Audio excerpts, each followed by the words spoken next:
You are bleeding, and there is nothing to buy, nothing to unwrap, nothing to throw away afterward. There is no pharmacy, no aisle, no brand, just your body doing what it has done for roughly 300,000 years, and the world around you offering nothing but what it already contains. For most of human history, that was enough. Today, the average person who menstruates will use somewhere between 5,000 and 15,000 disposable pads or tampons in their lifetime. A staggering number. And the product that made that number possible has only existed in its modern form for about 100 years. Which means if you compress the full timeline of anatomically modern humans into a single day, disposable menstrual products arrive in the last 4 minutes. So what happened in the other 23 hours and 56 minutes? The answer is more practical, more diverse, and far more dignified than most people assume. Let us start with the body itself, because the body is where the story begins. Your ancestors menstruated less than you likely do, significantly less. This is not speculation. Anthropologist Beverly Strassmann spent years living among the Dogon people of Mali in the 1980s and 1990s, tracking menstrual cycles in a society whose way of life closely mirrors many features of our ancestral past. What she found was striking. Women in that population menstruated an average of around 100 times in their lifetime. The modern average in industrialized countries is closer to 400 or even 450 times. 4 times as many cycles. The difference comes down to a few factors your ancestors lived inside naturally. Pregnancy happened earlier and more frequently. Breastfeeding, which suppresses ovulation, continued for 2 to 4 years per child. Body fat was lower, which also affects hormonal cycles, and adolescent girls often experienced a longer gap between their first period and the establishment of regular cycles. The result was a body that bled far less often over a lifetime, not because it was unhealthy, but because it was in near constant states of pregnancy or lactation from the time cycles began. This does not mean menstruation was rare or hidden. It means it was a smaller portion of a woman's biological life than it is today. But when it did happen, people managed, and they managed with remarkable ingenuity. The oldest direct evidence of menstrual management is difficult to pin down because soft organic materials decompose. Fabric, moss, bark, animal hides, none of these survive tens of thousands of years in most climates. But we have indirect evidence, written records, and ethnographic accounts that piece together a picture across cultures and continents. In ancient Egypt, the Ebers Papyrus, one of the oldest surviving medical documents in the world, dating to around 1550 BCE, references the use of softened papyrus as an absorbent material.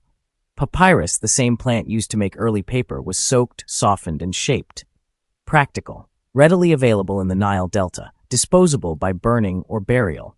In ancient Greece and Rome, written sources suggest the use of soft wool or lint wrapped and held in place by cloth ties. The Roman physician Soranus, writing in the 2nd century CE, referenced absorbent materials used internally and externally. These were not luxury items. They were domestic knowledge, passed mother to daughter. But written records come from literate cultures, which by definition means sedentary agricultural societies. What about the hundreds of thousands of years before agriculture, when your ancestors were moving, hunting, gathering, and living close to the land? Here, the archaeological record goes quiet, and we turn to ethnography, the careful documentation of traditional societies still living in ways that echo the deep past. Across dozens of such societies studied in the 19th and 20th centuries, researchers found a consistent range of solutions. Moss, particularly sphagnum moss, which has extraordinary absorbent capacity and mild antiseptic properties. Animal hides, softened and folded. Dried grasses bundled tightly. Bark fiber, beaten soft. Rolled plant materials. Many of these materials were simply used and then disposed of in fire or soil. What is striking, reading across these accounts, is how little shame there appears to have been in the practical management itself. The materials were known. The knowledge was shared. In many foraging societies, menstruation was understood as a biological rhythm tied to the moon, to the cycles of plants and animals, to fertility and continuity. That is not to romanticize the past. Some societies did impose significant restrictions on menstruating individuals, specific huts, isolation, food taboos, prohibitions on touching certain objects. Anthropologist Thomas Buckley and philosopher Alma Gottlieb, in their 1988 edited volume Blood Magic, examined menstrual practices across dozens of cultures and found a spectrum, from communities where menstruation was treated with reverence and associated with spiritual power, to others where it triggered fear and avoidance. The meaning varied wildly. The management was always practical. In colder climates, where moss and papyrus were unavailable, animal products stepped in. Soft chamois leather, the skin of the chamois, a mountain goat-like animal, was used across parts of Europe and Central Asia. Rabbit fur, the inner skin of a deer. Materials already part of everyday life, repurposed and washed. Washing matters here because reuse was the dominant model for most of human history. Disposability is a modern industrial concept. In most pre-modern societies, whatever absorbent material was used was washed, dried, and used again. In medieval Europe, menstrual cloths, sometimes called rags, a term whose modern echo you may recognize, were a standard part of a household's textile management. They were laundered privately, usually by the woman herself, dried discreetly. There was nothing shameful about the cloth itself. It was simply cloth with a purpose. In many parts of sub-Saharan Africa, South Asia, and Southeast Asia, folded cotton cloth served as the primary solution well into the 20th century. In some rural communities today, it still does. Now let us reconstruct a day.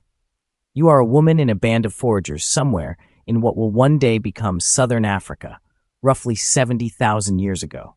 The site of Blombos Cave on the southern Cape Coast tells us your people were already abstract thinkers, engraving geometric patterns onto ochre, stringing shell beads.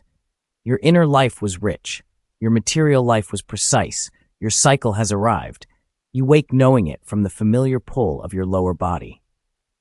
Before anyone else stirs, you walk to the edge of the camp, to the damp soil near the water source, and pull free a dense clump of sphagnum moss. You have done this before. Your mother showed you. Her mother showed her. You fold it, press it into place against your body, and hold it there with a strip of soft skin tied at your hips. It is not complicated. It is knowledge, passed down like fire-making or plant identification through the unbroken chain of women who came before you. You will change it twice today, disposing of the used material in the fire. By the time the flow lightens in 2 or 3 days, you will have lost perhaps 30 to 40 milliliters of blood in total, a small volume, your body cycling efficiently, your next pregnancy already a near certainty in the years ahead. The cycle is not feared in your community, it is known. Here is the counterintuitive truth that this history surfaces. The hypermanagement of menstruation, the medicalization, the industrial infrastructure, the shame-based marketing that told generations of people to be silent, odorless, invisible, is not a progression towards something more enlightened. In many ways, it is a product of exactly the same agricultural and industrial forces that disconnected people from their own biological rhythms in the first place. Your ancestors did not need a 17-step period care routine. They needed functional absorbent material and the knowledge to use it. That knowledge was communal. It was intergenerational. It was matter of fact. The modern era gave people convenience, and in some ways that convenience is genuinely valuable. But it also replaced communal knowledge with commercial secrecy. It took a bodily process that had been managed openly for 300,000 years and turned it into something to be purchased privately and never discussed. And now, in a strange loop of history, people are returning. Reusable cloth pads, menstrual cups, period underwear, materials that are washed, dried, and used again. The same logic your ancestors applied to a fold of chamois leather or a clump of moss applied to silicone and organic cotton. Your ancestors handled it practically because the body is practical. They handled it communally because knowledge is communal. And they handled it without shame because there was no industry waiting to profit from that shame. You wake up, and the cycle has arrived again. For 300,000 years, that sentence ended the same way. With knowledge, with material, with the unbroken memory of every woman who came before you, already knowing exactly what to do.